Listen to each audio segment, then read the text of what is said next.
Hello and welcome to the Next Gen Racing YouTube channel for episode 2 of our Cheltenham Festival 2024 Ante Post series. Thank you very much for the support on episode 1. If you haven't already, do go give that a watch. We've got 3 selections going forward to the Cheltenham Festival and hopefully a winner in there as well. Looking ahead to episode 2, I understand we're still 2 months out from the festival.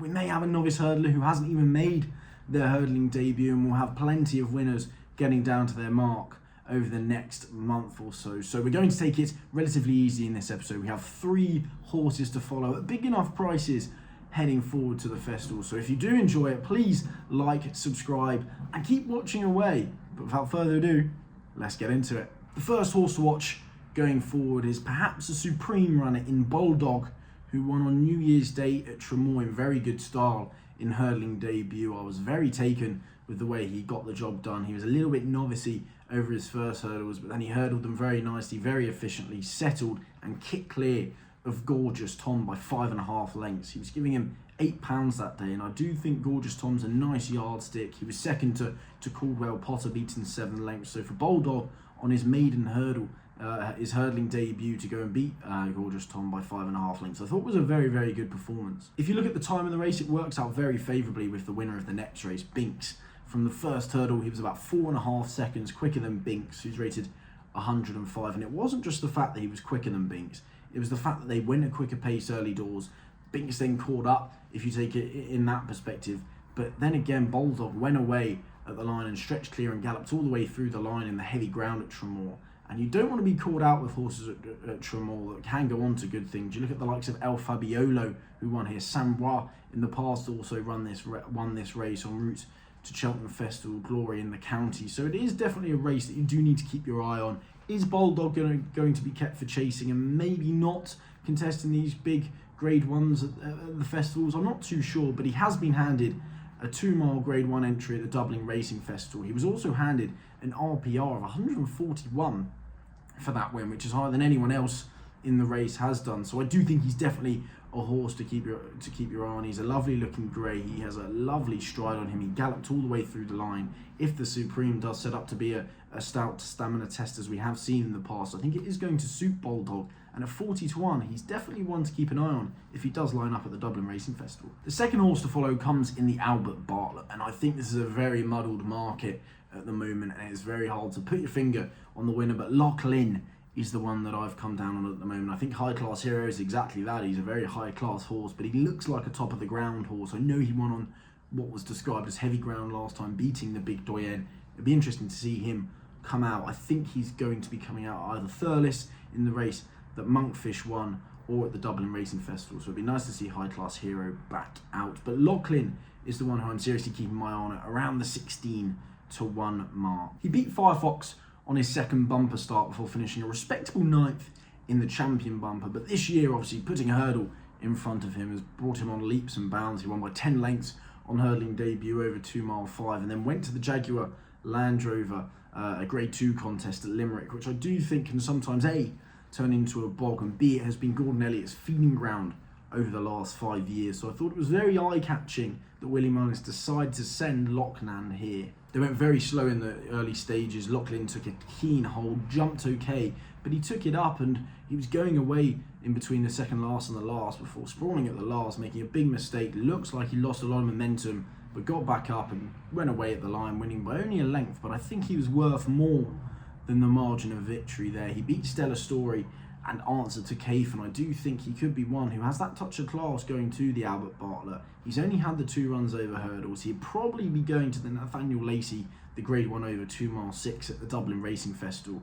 And if he does, it looks like one that Willie Mullins is targeting for the Albert Bartlett for sure. It was the Jaguar Land Rover, although Willie Mullins hasn't targeted it in the last 5 years. It's a race that Penn Hill won in the past, as did Forheen. And it looks like Willie Mullins sending him there is very eye-catching to me, and he could possibly be one for the Albert Bartlett. The last one going forward is one who I think has become a massively forgotten horse after his win at Cheltenham in November, and it's Minella Missile.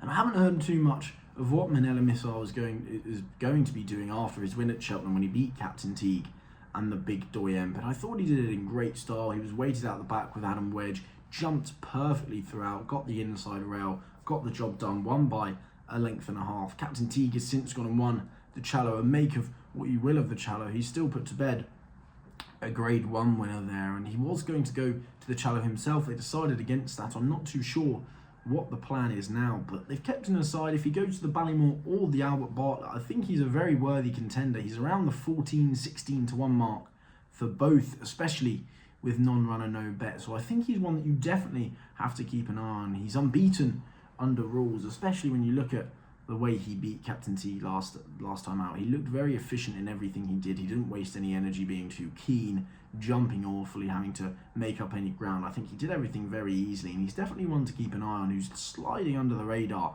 at the moment. So Manila Missile is going to be the final one to watch. Now, it would not be a Cheltenham Festival Ante-Post preview without mentioning Langadan, and he's very much a horse who has divided opinion this year after clearly being programmed to go back to the Coral Cup to hopefully defend his crown there. He's a horse who Dan Skelton has come out and said he really doesn't like the winter conditions. He thrives in the spring, but it's fair to say the Skeltons have made no point hiding the fact that they're trying to get his mark down this year. He's been running in very unsuitable contests of big weights with different jockeys, and it all culminated in his 14th in the Lanzarote yesterday behind JJ Riley, beaten 31 lengths, which I think would all but confirm him being dropped another £2 back to his Coral Cup winning mark of 141. Trying to put all biases aside, personally, I don't know if there's too much wrong with it. Around this time of the year, trainers will know their possible festival targets, and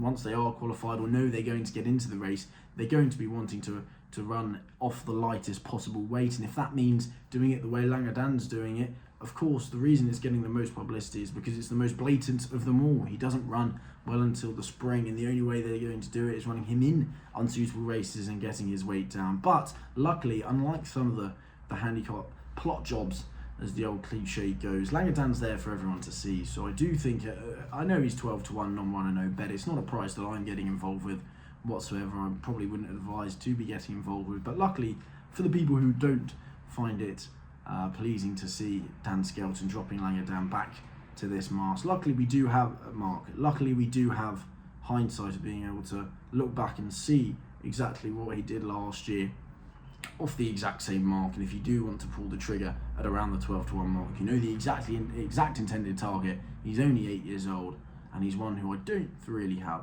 too much of a problem with. So that's it for this episode of the Cheltenham Festival 2024 Ante-Post series. No real selections, but 3 horses to follow going forward, and I'm especially excited to looking at and seeing what Bulldog can do in a very open, supreme looking field, if that is the route they choose to send, especially with Hits For Me being out as well. So if you do like the video, please do like, subscribe and follow, and do all that lovely stuff that you do on social media. We'll be back next week with another video and a definite selection as well going forward to March's crescendo of the jump season. I know we have other festivals after, but it does seem like the crescendo. So thank you very much for watching, and we'll see you next week.